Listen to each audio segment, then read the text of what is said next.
اللهم ارحمنا بالقرآن. Bismillah, Assalamualaikum warahmatullahi wabarakatuh. Alhamdulillah wa kafa, wassalatu wassalamu ala nabiyil mustafa wa ala alihi wa ashabihi ahla sidqi wal wafa. Ahlan bikum, selamat datang di sesi kali ini. Kita akan belajar bersama tentang ulumul Quran, bagaimana kita memahami Al-Quran dengan metode yang benar. Pada sesi kali ini kita akan membahas satu tema tentang bentuk atau model penafsiran Al-Quran. Secara umum bahwa penafsiran Al-Quran itu dibagi menjadi dua. At-tafsiru naw'ani. Tafsir itu ada dua macam. Yang pertama yang disebut dengan at-tafsiru bil ma'thur, tafsir bil ma'thur. Yang kedua wa tafsirun bil ma'qul, ya. Tafsir dengan logika, ya. Bagaimana kita memahami dua hal ini? Mari kita pelajari bersama-sama sebagaimana yang telah kita lalui pada sesi-sesi sebelumnya. Kita bacakan sumber dari satu buku pengantar ilmu tafsir yang ditulis oleh Syekh Muhammad Ibnu Ali Ibnu Jamil Al-Matari, insyaallah. Taib at-tafsiru naw'an. Tafsir ada dua. Ya. Yang pertama adalah tafsirun bil ma'thur, yang kedua tafsirun bil ma'qul. Wal awal, model yang pertama huwal aslu wa huwal mu'awwalu alaihi. Ini adalah model penafsiran yang sebagai landasan utama, ya. Yang pertama kali muncul adalah tafsir bil ma'thur, ya. Wasani, adapun yang kedua tafsir dengan logika, ya. Yuqbalu minhu ma kana ala manhajis salaf mimma yuwafiqu qawa'id al-lughatil arabiyyah wa la yukhalifu al-Qur'ana wa sunnah as-sahihah. Bisakah diterima tafsir dengan logika? Bisa, ya. Tafsir dengan logika atau dengan menggunakan akal yang kita miliki itu bisa diterima asal makana ala manhajis salaf, sesuai dengan manhaj salaf, yaitu mimma yuwafiqu qawaidal lughah, yang sesuai dengan kaidah-kaidah bahasa. Bahasa apa? Bahasa Arab tentunya. Wala yukhaliful Qur'an was sunnah as-sahih, dan tidak bertentangan dengan sunnah yang sahih, ya. Walihada, maka oleh karena itu fa inna tafsir al-Quran berra'yi minhu ma huwa maqbulun wa minhu ma huwa mardudun. Oleh karena itu bisa kita kategorikan bahwa tafsir dengan ma'qul, dengan logika, dengan akal, itu bisa dibagi menjadi dua. Yang pertama adalah tafsir yang diterima atau maqbul, kemudian yang kedua adalah tafsir yang ditolak atau yang mardud. Jadi tafsir logika dibagi menjadi dua. Yang pertama adalah tafsir yang diterima, yang kedua adalah tafsir yang ditolak. Apa yang diterima? Fama kana muwafiqan liman hajis salaf fa huwal maqbul wa illam yurwa anhum. Apa yang bersesuaian, ya, atau sesuai dengan manhajus salaf, konsep salaf, fahuwal maqbul, maka itulah yang diterima, jenis tafsir yang diterima. Wa illam yurwa anhum, sekalipun secara riwayat kita tidak mendapatkannya, asal sesuai dengan manhaj salaf. Manhaj salaf itu apa? Seperti tadi yang disampaikan di depan, manhaj salaf adalah ketika bersesuaian dengan Al-Quran dan as-sunnah as-sahihah. Nah, wa in kana mukhalifan, akan tapi kalau bertentangan liman hajim, dengan manhaj salaf, fahuwa mardud, maka tafsir tersebut ditolak. Wa in kana marwiyan an ba'dihim, mungkin barangkali diriwayatkan oleh sebagian dari orang-orang salaf, tapi kalau orang salaf tersebut bertentangan dengan Al-Quran dan as-sunnah sahihah, maka tetap tidak diterima, mardudun. Nah, walaqad yassara ar-rahmanul qur'ana lidzikr, Allah subhanahu wa ta'ala sungguh telah memudahkan Al-Quran untuk diingat, untuk difahami. Faman aqbala alaihi fatahallahu alaihi, barang siapa yang berusaha untuk, ya, memahami Al-Quran dengan baik, dengan cara yang baik, maka Allah akan membukakan jalan baginya. Wan nadhir fi kutubil mufassirin al-quddami wal mutaakhirin yajid dzalika jaliyan.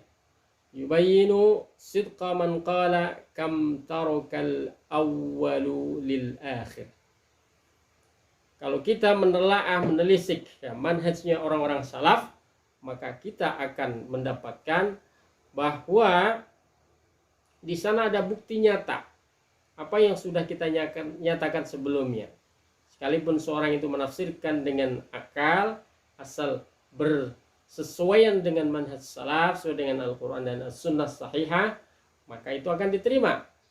Dan benarlah apa yang diucapkan oleh orang-orang yang bijak, kam tarokal awwalu lil akhir, ya. Betapa banyak hasanah yang telah ditinggalkan oleh orang-orang terdahulu untuk orang-orang setelahnya.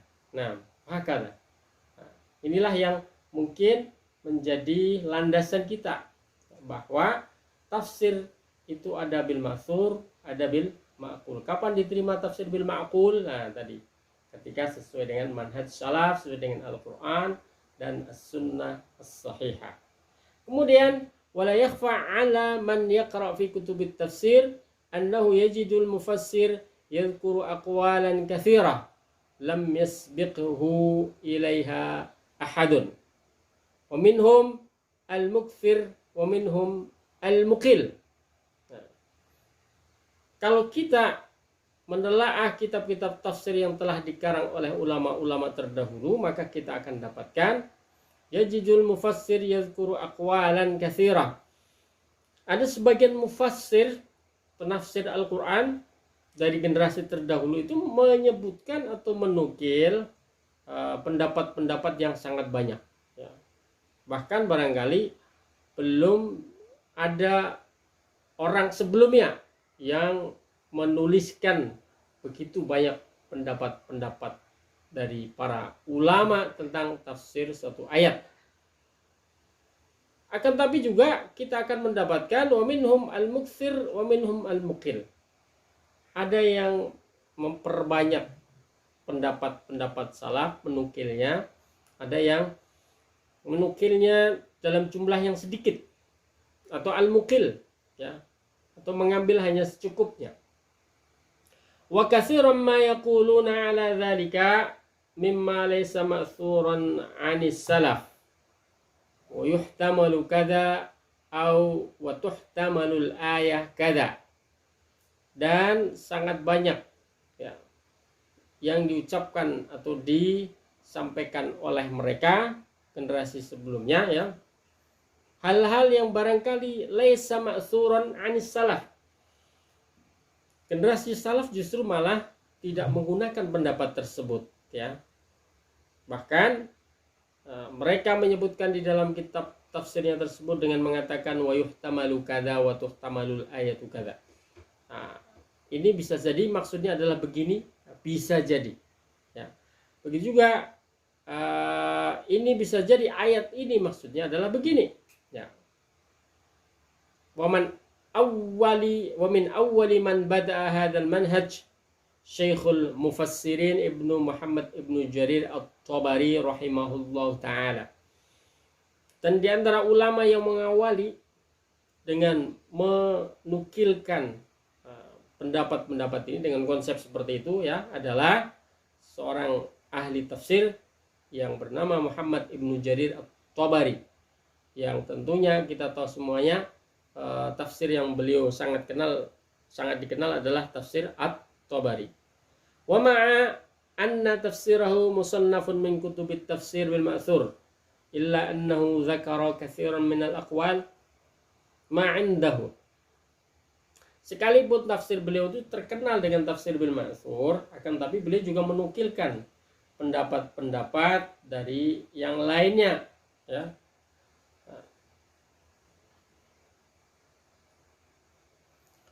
Zakara katsiran minal aqwal man 'indahu imma likaunihi lam yajid fiha syai'an ma'tsuran 'anis salaf. Barangkali beliau nukilkan pendapat yang begitu banyak karena memang dibandingkan dengan generasi salaf sebelumnya tidak didapatkan pendapat yang seperti itu, ya. Au naqala anhum ba'd al-aqwal fi tafsir thumma dzakara anna al-ayah tuhtamalu an tufassara bikadza wa kadza. Atau barangkali, ya, dia itu menukil juga, ya, dari sebagian pendapat para ulama-ulama tafsir sebelumnya. Kemudian beliau menyimpulkan annal ayah bahwa ayat ini barangkali bisa ditafsirkan antufassara bikadza dengan cara seperti ini dan seperti ini. Mimma lam yurwa anis salaf. Padahal kalau kita telisik tidak ada riwayat pun yang menerangkan, menjelaskan tentang tafsir ayat tersebut. Wa ba'dhuha takunu ihtimalan fil i'rab mimma lam yatakallam fihi salaf. Dan sebagiannya ada yang mengkaji tafsir itu dari sisi i'rab, ya. Takunu ihtimalan fil i'rab, yang barangkali ini belum pernah dikaji oleh ulama-ulama sebelumnya. Wa ma ahsana ma qala al-Mawardi rahimahullahu ta'ala fi muqaddimati tafsirihi al-musamma an-nukat wal uyun. Dan sungguh sangat bagus sekali apa yang disampaikan oleh Imam Al-Mawardi di dalam tafsirnya, ya, yaitu An-Nukat wal Uyun. Beliau mengatakan walamma kana zahirul jali mafhuman bittilawah wa kana al-ghamid al-khafiy la yu'lamu illa min wajhaini. Ayat-ayat yang secara lahir, ya, itu bisa terlihat pemahamannya dengan jelas, ya. Maka ayat yang mungkin dalam memahaminya itu agak samar, itu bisa dipahami dengan dua cara, ya. Yang pertama adalah naqlun, yang kedua adalah ijtihadun. Artinya naqlun itu apa? Mengambil ayat yang lain yang menjelaskan tentang ayat tersebut yang terkesan samar. Atau ijtihad, nah, tidak mengambil ayat tapi dengan ijtihad, nah, menyimpulkan berbagai macam sumber-sumber yang ada, variabel-variabel yang ada yang mendukung penafsiran ayat tersebut, ya. Ja'altu kitabi hadza maqsuran ala ta'wili ma khafiya ilmuhu. Maka karena ada faktor tadi, saya menulis buku ini, kata beliau, ya, hanya dibatasi, ya, pada takwil ayat-ayat yang terkesan samar, ya, mungkin susah dipahami, ya. Begitu juga wa tafsiru ma ghamidha tasawwuruhu wa fahmuhu. Begitu juga menafsirkan ayat-ayat yang tersembunyi penafsirannya dan tidak bisa difahami dengan baik, ya. Wa ja'altuhu jami'an baina aqwalis salaf wal khalaf. Dan saya mengumpulkan semua pendapat-pendapat baik dari salaf atau dari khalaf, ya. Salaf itu orang-orang yang terdahulu, khalaf itu generasi yang selanjutnya. Wa muwaddihan 'anil mu'talaf wal mukhtalaf, ya. Dan juga saya jelaskan apa yang disepakati dan apa yang tidak disepakati. Wa dzakiran ma suniha bihi al-khatir min ma'na yuhtamal. Begitu juga saya menyebutkan apa yang mungkin bisa difahami, ya, dari ayat-ayat yang ada, ya. Abbartu anhu bi annahu muhtamal. Dan di situ saya terangkan di sana bahwa ayat ini muhtamal, kemungkinan tafsirannya yang bisa dipahami adalah seperti ini, ya. Itu namanya muhtamal. Liyatamayyaz ma qila mimma qultuhu, ya. Kenapa saya lakukan seperti ini? Nah, ini katanya Imam Ibnu Jarir At-Tabari, ya. Kenapa saya lakukan seperti ini? Tujuannya apa? Liyatamayyazu ma qila mimma qultuhu, agar bisa membedakan apa yang kata orang lain dan apa yang saya ucapkan atau apa yang menjadi pendapat saya. wa yu'lam ma ustukhrija mimma istakhrajtuhu. Dan juga untuk membedakan mana yang mungkin saya nukil ya dari pendapat-pendapat yang lainnya, atau apa yang saya keluarkan dari pendapat saya secara pribadi ya.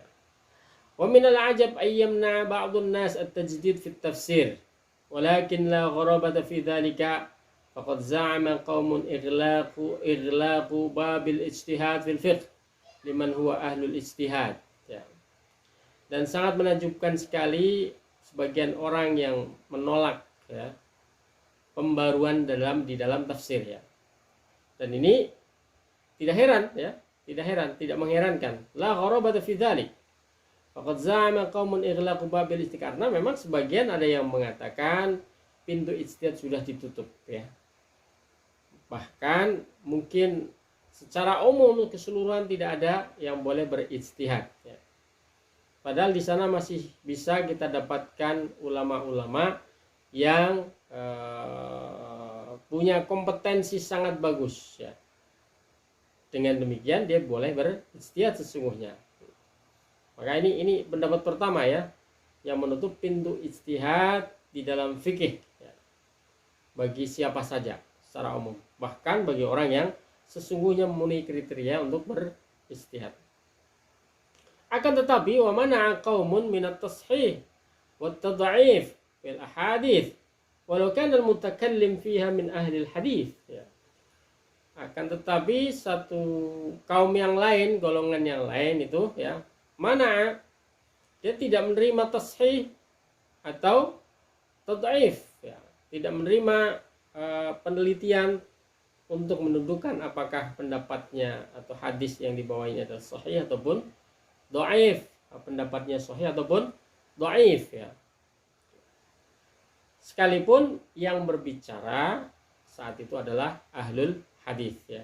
Wal ghalib annal mani'ina litajdid fi tafsir laisu min ahli takhassus fi tafsir.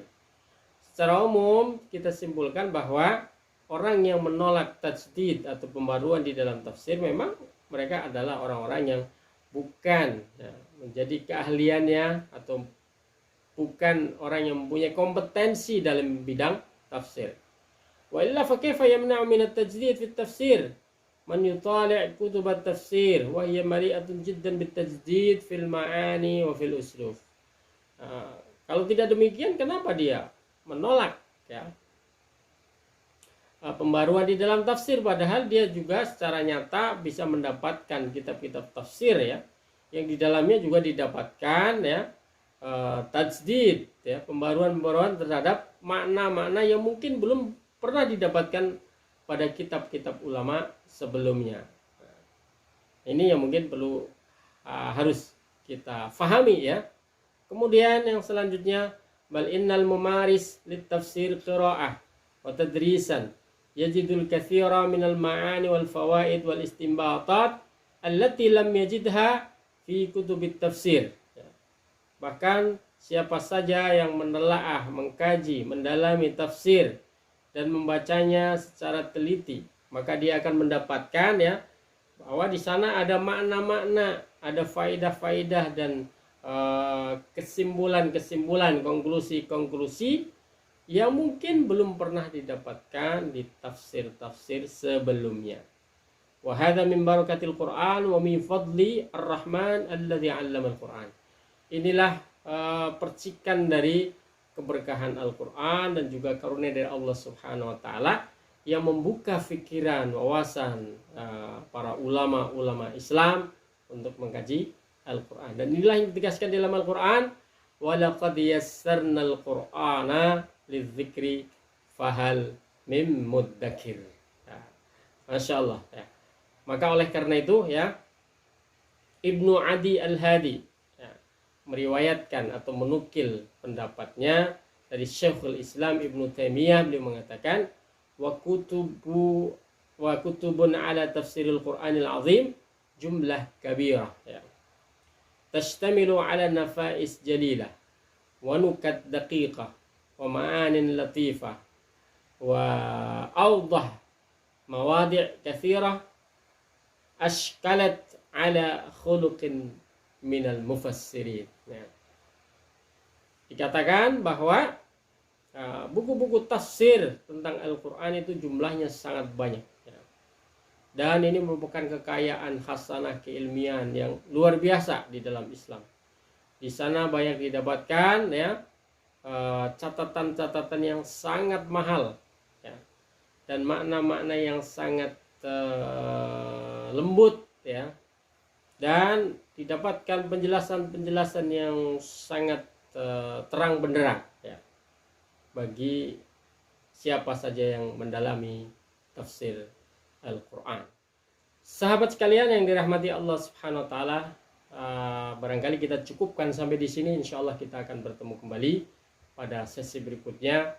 Semoga yang sedikit ini bisa bermanfaat dan kita bisa terbantu untuk memahami Al-Quran dengan baik dalam koridor yang telah ditetapkan di dalam syariat ini atau diberikan contoh oleh ulama-ulama terdahulu, sehingga ketika kita berinteraksi dengan Al-Quran, kita bisa mendapatkan hidayah dari Allah Subhanahu wa taala, cahaya dari Al-Quran tersebut, dan kita mendapatkan manfaat yang sangat banyak. Kita akan bertemu pada sesi berikutnya insyaallah. Wallastaghfirullahalazim. Allahumma anfa'na bima 'allamtana wa 'allimna ma yanfa'una wa zidna 'ilman nafi'a. Wassalamualaikum warahmatullahi wabarakatuh.